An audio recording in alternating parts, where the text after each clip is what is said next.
Okay.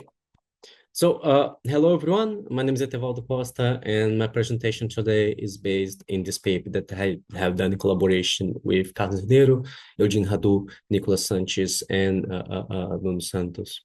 So every time that I'm facing a new field theory model, intuitively, I think that the most stable field configurations, the one that will minimize the mass, the ground state of this theory, I think that the spherical symmetric solutions. And this is particularly true for models built around scalar fields, which are widely studied. And this has shaped my understanding, leading me to view spherical symmetric solutions as the fundamental solutions in any given field theory. But this picture seems a bit different for matter contents of other natures. That's why I would like to start my presentation today with the take-home message that for the Proca model, staticity plus stability implies non-sphericity. And this finding challenges my own views of physics that stability, simplicity, and sphericity, they should come all together.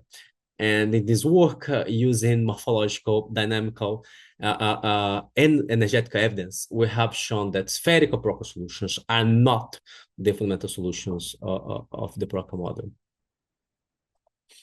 So because this result was unexpected to us, allow me to guide you through our initial motivation to pursue this work. And there were mainly two reasons. The first reason is that the Einstein complex Proca model has some interesting phenomenological results. So different works have shown that Proca stars are good black holes mimickers. For instance, under certain conditions, they are able to mimic the shadow of astrophysical black holes. And there are even some gravitational wave events, which are slightly better described as a collision of two Proca stars rather than the black hole scenario. So the first motivation is that the Proca model is a good toy model with some potential astrophysical implications.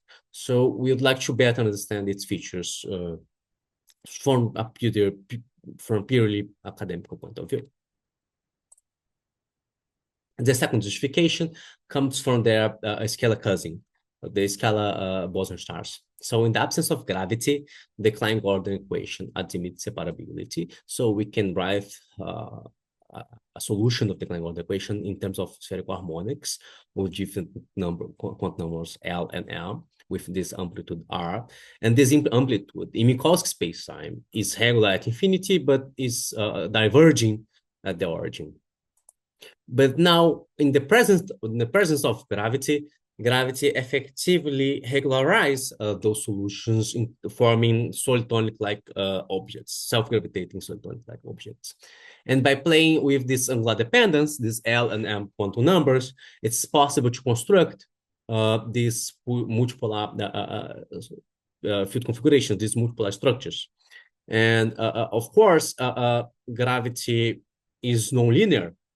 So for these objects, this angular dependence get mixed, but at infinity in the far field, we have a corresponding multipolar dominant mode.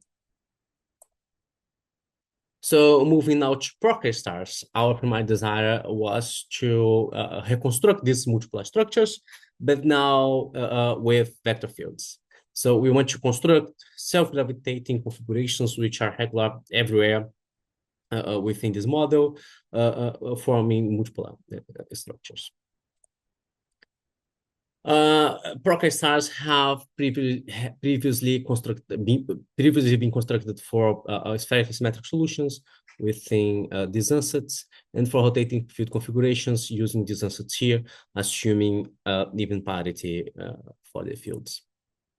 So it's possible to show analytically that spherically symmetric Proca stars inevitably will possess nodes, and this is a bit in contrast with the scalar boson stars, in which it's possible to construct nodeless solutions, and actually solutions with nodes are unstable.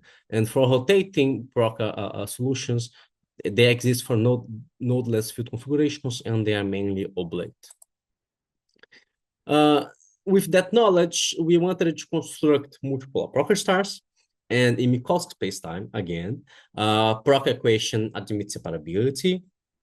So it's possible to decompose the Proca components in terms of harmonics as well. And once more, these solutions are not regular at the origin, but they are asymptotically flat.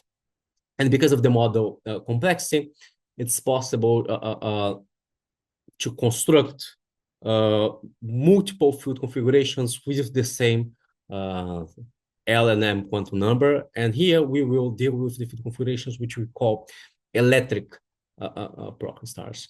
Then the question that we wanted to answer in this work was similarly to what happened in the scalar case.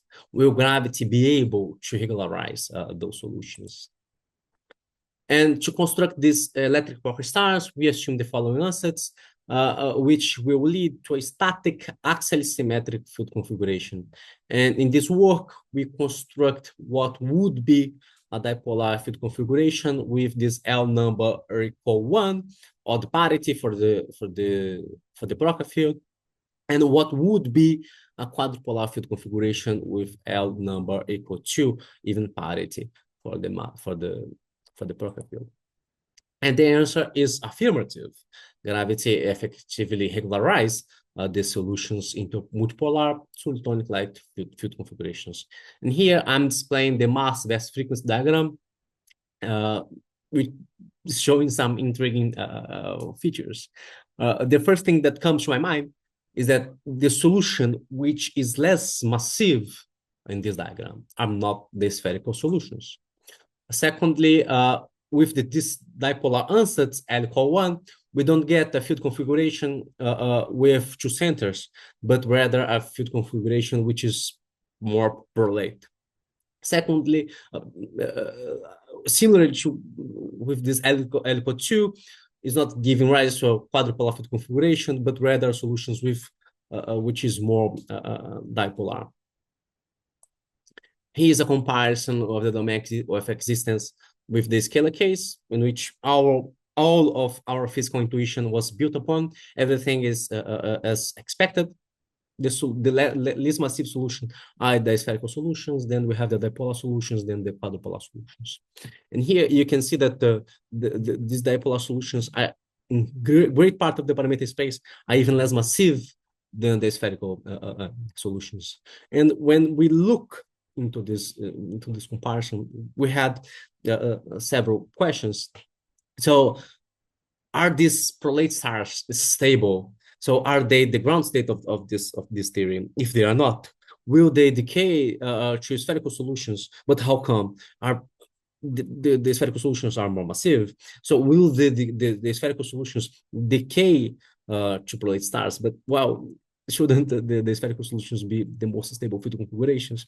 But here, the most compelling question that we wanted to answer, perhaps, is that can we have multiple stable field configurations within this framework? Because for the scalar case, the spherical solutions are stable, and the rest of those field configurations with these different L numbers are unstable.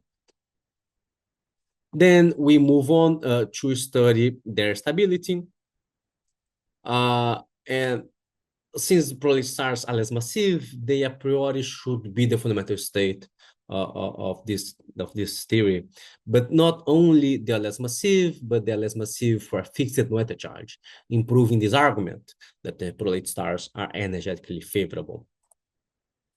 Here I'm displaying this H0 function.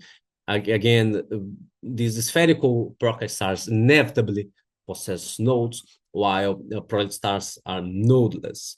Here I'm plotting the Komar mass density, and the maximum of this Komar mass density for the spherical solutions happens outside the center. So it gives the impression that you still can compress things in the center, while the maximum of the Komar mass density for prolate stars happens at the center.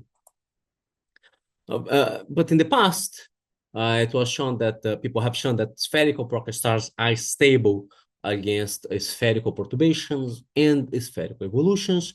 So we decided to study the evolutions of these stars without requiring any kind of symmetries. So we just evolving solutions in time without any constraints. And then what we have found is that these prolate stars are stable.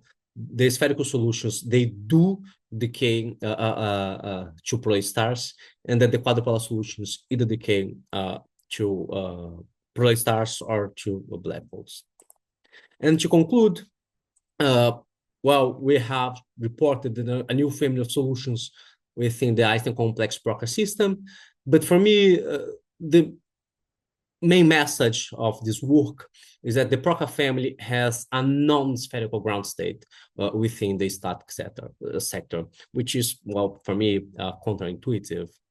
And finally, we still have some open question. Gravity tends to move things inwards, compress things inwards. So why those states, these fluid states, are preferable? So thank you very much.